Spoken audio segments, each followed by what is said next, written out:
चाय बनाने की ज़रूरत नहीं पड़ेगी, इसीलिए मैं आज चाय नहीं बनाऊँगी और ये सब हलवा खा लेंगे। और शाम के खाने में देखते क्या बनता है, हो सकता है हलवा बन रहा हो तो दाल चावल खाएँ, क्योंकि अब बच्चे आज चौथा दिन है, बोले थे कि हलवा खाना है। मैं जो इसकी मलाई होती है दूध की, उसको निकाल निकाल के रख रही थी दूध के साथ, थोड़ा जैसे कि मलाई निकाल ली, पौवा भर दूध भी रख दिया, एक भगोने में मैं रखती जा रही थी और पकाती जा रही थी, रखती जा रही थी, पकाती जा रही थी। जब हमको लगा कि अब इतने में हो जाएगा, तब मैंने उसको लोहे की कढ़ाई में डाल के जला लिया और खोया, ये मेरा खोया रेडी हो गया। आज तीसरा या चौथा दिन शायद है, ये मैंने खोया आज रेडी कर लिया और आज ही मैं बच्चों की फरमाइश से उनको हलवा बना दे रही हूँ।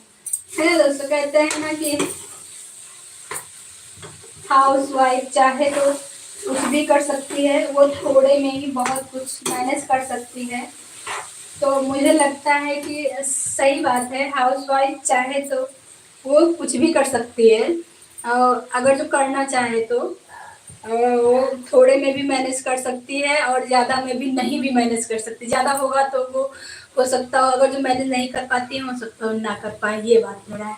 बुरा मत मानिएगा, मैं किसी की बात नहीं कह रही हूँ, एक बात कह रही हूँ कि हाँ ऐसा होता है।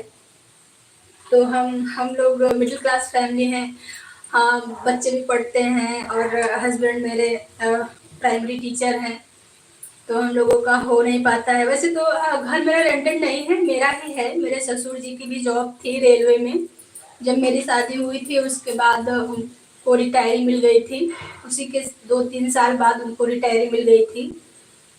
और फिर इनके पापा तब प्राइवेट पढ़ाते थे। जब मेरी शादी 2010 में हुई थी दोस्तों, तब इनके पापा प्राइवेट, शादी के पहले नहीं पढ़ाते थे। जब मैं आई थी तब मैंने प्रेशर किया था कि घर पे रहोगे तो कैसे हम लोग जिएंगे, कोई कितना ही खर्चा देगा, है ना दोस्तों। जब कहते हैं ना एक लोग को तो हर कोई खर्चा दे देता है, लेकिन जब 2 या 3 लोग बढ़ जाते हैं तो खर्चा देने में सबको प्रॉब्लम होने लगती है। तो वही मैंने कहा कि आप कुछ करिए तो आगे जीवन अच्छे से पार हो। तो वो फिर प्राइवेट पढ़ाने लगे थे दोस्तों, यहाँ स्वर्णिम में पढ़ाते थे प्राइवेट। तब उनको मिलती थी 3100 सैलरी मिलती थी उनको, बल्कि 3100 रुपया सैलरी मिलती थी। फिर 3500 हो गई थी साल भर के बाद, साल भर ही लगे थे हमको लगता। यहाँ उन्होंने पढ़ाया था तकरीबन 2-3 साल पढ़ाए थे। फिर और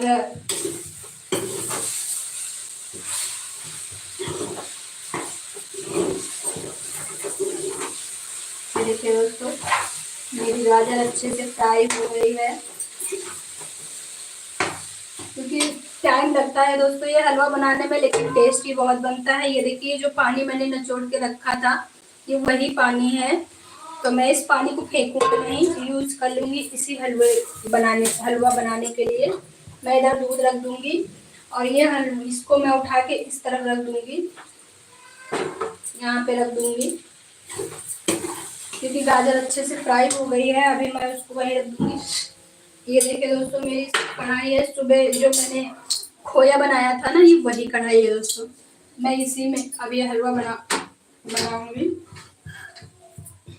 और लोग सोच रहे हैं कितने बर्तन भर रहे हैं, लेकिन कहते हैं ना अगर जो स्वाद अच्छा चाहिए तो भाई बर्तन तो भरने ही भरने हैं। अभी मैं आपके साथ जुड़ी हुई हूँ तो ये नहीं धो रही हूँ, नहीं तो मैं ये पानी डाल के तुरंत ही उसको धुल के रख देती। अभी आज मैं बाद में धुलती हूँ, चलिए कोई बात नहीं। तब तक ये मेरा हलवा देखिए, ये गाजर मेरी पक गई है अच्छे से। और मैंने डाल दिया। ये पानी मेरा जब जलने लगेगा, थोड़ा बचेगा, तब मैं इसमें चीनी और खोया ऐड कर दूंगी दोस्तों, क्योंकि ये पानी मैं फेंकना नहीं चाहती कि मैं कभी नहीं फेंकती हूँ, क्योंकि सारी पौष्टिक तो इसी पानी में है ना। अगर जो हम फेंक देंगे तो फिर बच्चों को सिर्फ खिलाएंगे ये कचरा भाई अगर जो सारी पौष्टिक चीज तो उसके रस में निकल गई। अब सोचिए अगर जो इस पानी को हम फेंक दे रहे हैं तो ये तो कचरा बचा ना सिर्फ, तो इसीलिए मैं फेंकूंगी नहीं, इसको यूज कर लूंगी। क्योंकि मैंने जब गाजर कद्दूकस की थी अच्छे से मैंने साफ करके चाकू से तराश के तब उसको कट किया था, है दोस्तों।